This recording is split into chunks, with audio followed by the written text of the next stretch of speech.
Sir खैर मकदम है आपका। सर ये जो रीइम्पोज लॉकडाउन किया है गवर्नमेंट ने फिर से, सर इस बारे में बताइए।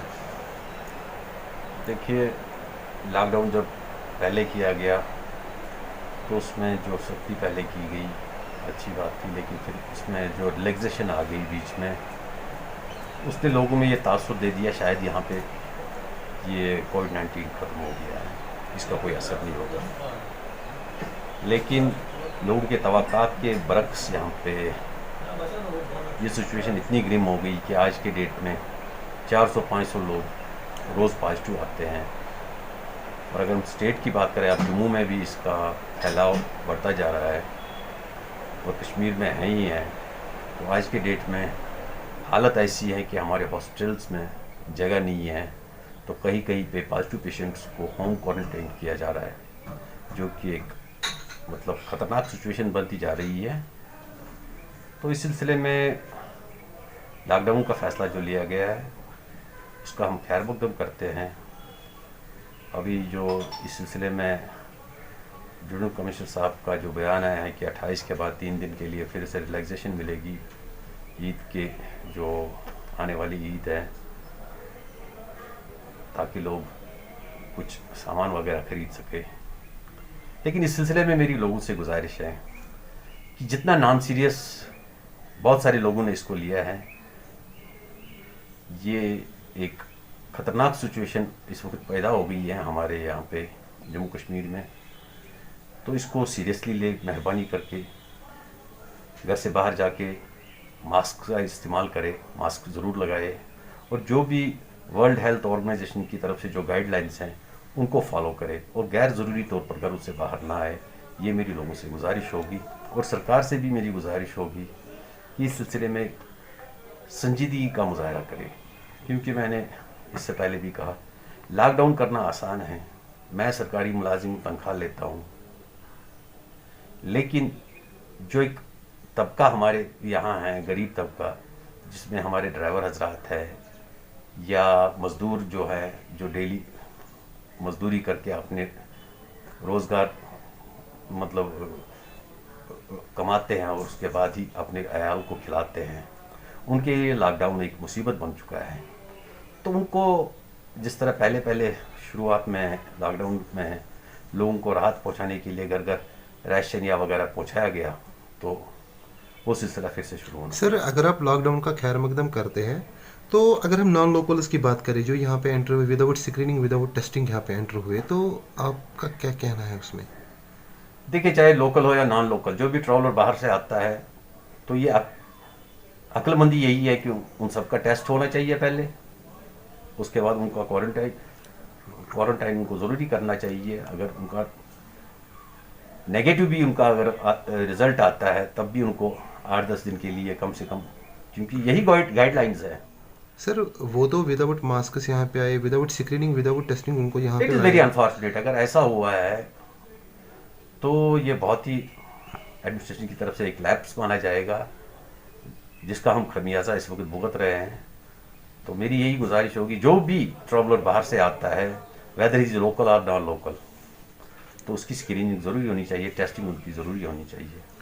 तीसरा हमारा सर सवाल ये है कि अगर हम बात करें लॉकडाउन की, अगर दिन को देखा जाए तो डेजर्ट भी देखने को मिलता है हर एक रोड पे, लेकिन जब शाम का वक्त आता है तो लोग ऐसे निकलते हैं कि जैसे वो बड़ी ईद का मौसम होता है या छोटी ईद का मौसम ऐसा होता है।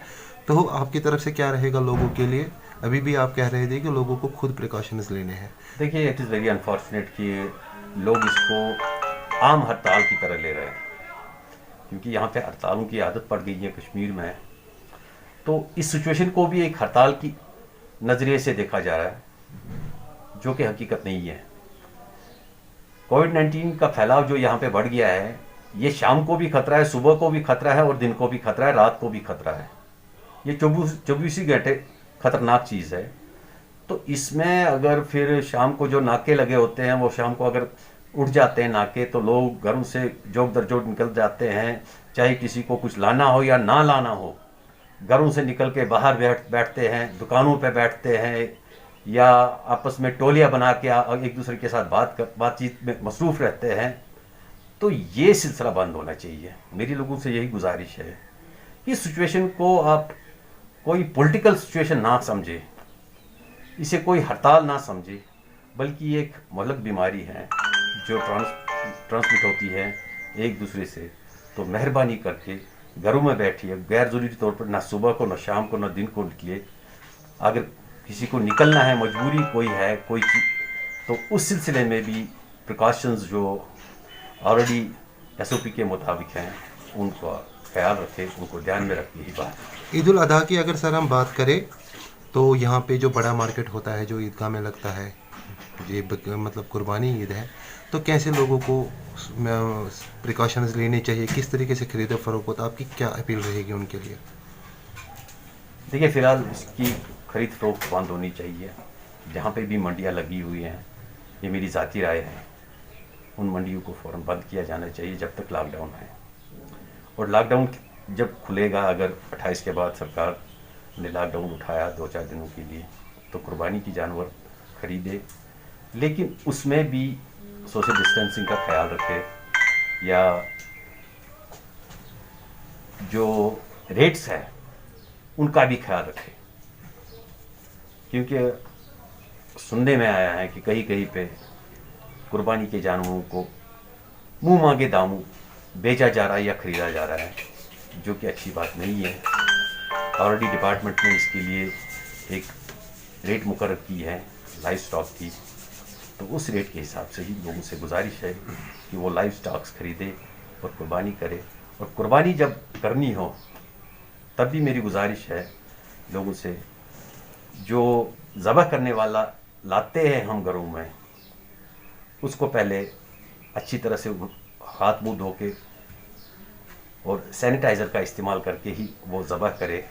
और फिर जब वो उसको ड्रेस करता है, यानी कि बेड़ मार के जब उसको ये साफ़ करता है, तो साफ़ सफाई का उसमें ख़ास ध्यान रखा जाए। और जब हम फिर उसको बांटते भी हैं, क्योंकि तरीका है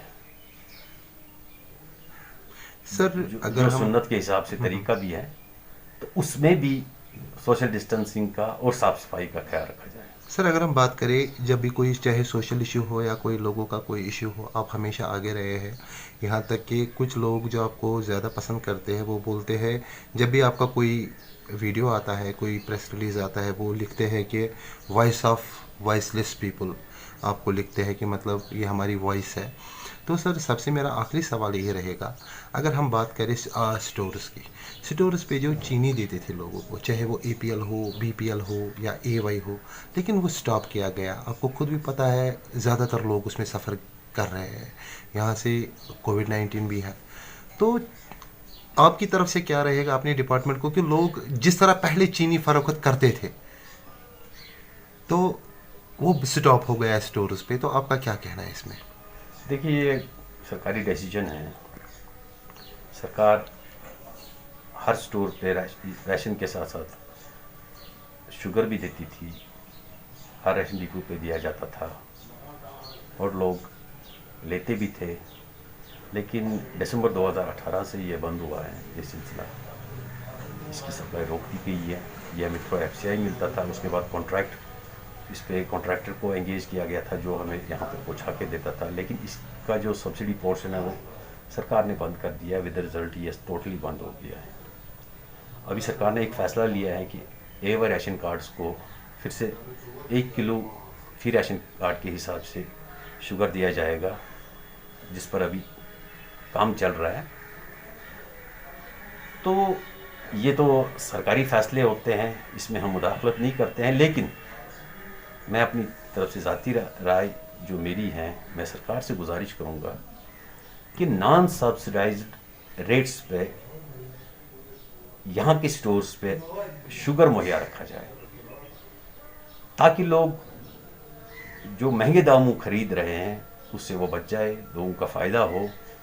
ये सारा in the interest of general public होगा अगर नॉन सब्सिडाइज्ड रेट्स पे लोगों को शुगर मुहैया किया जाएगा हर राशन डिपो पे। उसमें सब्सिडी का तो मैं बात नहीं करूँगा क्योंकि ये सरकारी फ़ैसले होते हैं, लेकिन सरकार इस पे नज़रसानी कर सकती है कि जो भी मतलब कॉस्ट प्राइस जो इसका खरीदने का जो प्राइस है, उसी प्राइस पे अगर लोगों को मुहैया किया जाएगा तो ये बेहतर रहेगा। चलिए सर, आपने अपना कीमती वक्त दिया, हमारे साथ बात की, आपका बहुत बहुत शुक्रिया। Okay, thank you very much.